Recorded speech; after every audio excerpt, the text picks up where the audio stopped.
السلام عليكم ورحمة الله وبركاته. ازيكم حبايبي؟ عاملين ايه؟ يا رب تكونوا بألف صحة وخير وسعادة.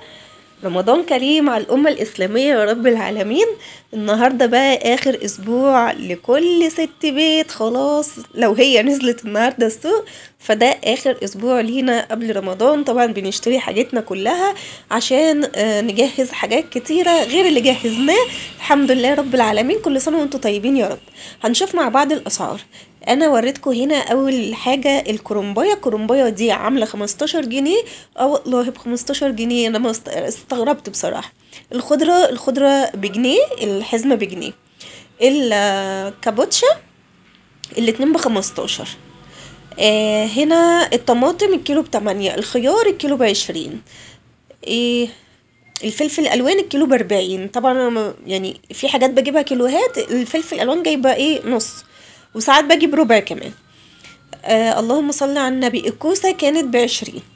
هنا الكنافه الكيلو ب40، جبت نص بس لان طبعا مش بحتاج كتير، ده النص كتير كمان ليا، بس انا بعمله على مرتين او على مره واحده على حسب. القطايف انا بفتحها اهي برضو الكيلو ب40، جبت نص. انا طبعا عملت نصها دلوقتي. بحب القطايف قوي، وخصوصا لما تكون مقرمشه كده. ومعايا الفراوله، طبعا في كل مكان بشوفها ب25 وب20. انا جبت الكيلو ب12 ونص، جبت 2 كيلو ب25 جنيه. لو شفت الفيديو لحد هنا اكتبي لي شاطره يا صافي عشان اعرف ان انتي شفتي ان الفراوله ب12 ونص. هنا بقى البقوليات. بصوا الدانشة جبت ربع كيلو، الربع ب11 جنيه، الكيلو ب44. البيكنج باودر والفانيليا بصراحة مش فاكرة بكام. هنا ده سمسم ابيض عشان محتاجاها نعمل مع بعض فيديو حلو قوي ان شاء الله. الكيلو ب180، جبت ربع بس، الربع ب35.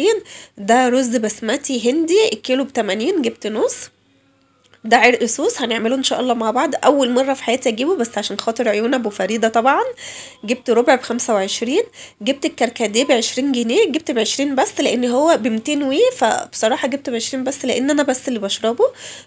يعني ماليش تقل عليه قوي، بس برضو جبته عشان بما اني ما فيش حاجه للعصاير يعني.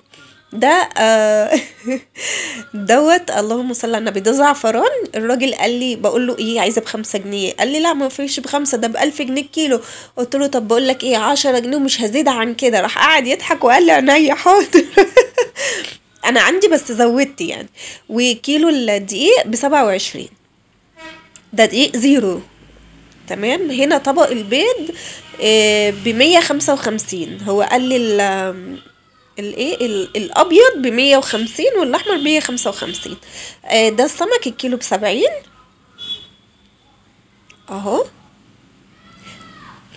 بصوا بقى، عايزه اقول لكم على سر. بابا بصراحه كان مديني بقى وقايل لي انت ليكي اكله تجيبيها عشان انا مش عايزه اروح في رمضان، فراح قال لي لا تجيبي اكله، فجبت سمك بصراحه. ايه رايكم؟ قولوا لي شاطره يا صافي بقى.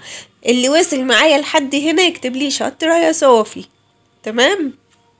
في ايه تاني نسيناه؟ كان في حاجه نسيتها هعملها لكم برضو دلوقتي في الفيديو لاني نسيت خالص، فلازم اوريها لكم. طبعا الطبق اللي فيه الكوسه دوت لسه جايباه، وبعد ما صورت الفيديو نسيت خالص، بس هصوره لكم دلوقتي حالا اهو. هنا بقى دي كل الحاجات اللي جبناها. انا قلت لكم الخضره بجنيه اي حزمه يعني، وجبت الجرجير طبعا عشان السحور. وبحب الكابوتشا جدا مع سلطات بقى، انا بحبها في السلطه قوي بصراحه. اهو الطبق بقى، عايزه اقول لكم شكله سكر سكر بجد وعجبني قوي. بصوا كمان من جوه، لا انا لازم اشيل الكوسه بقى عشان تشوفوه من جوه، انا كده مش مرتاحه. بصوا بقى دي بوله اهو، في الكبير وفي الصغير وفي الوسط. ده وسط. مش فاكره بقى ب30 ولا ب40 بصراحه، عشان كنت جايبه حاجتين مع بعض، بس على ما اعتقد كده ب40.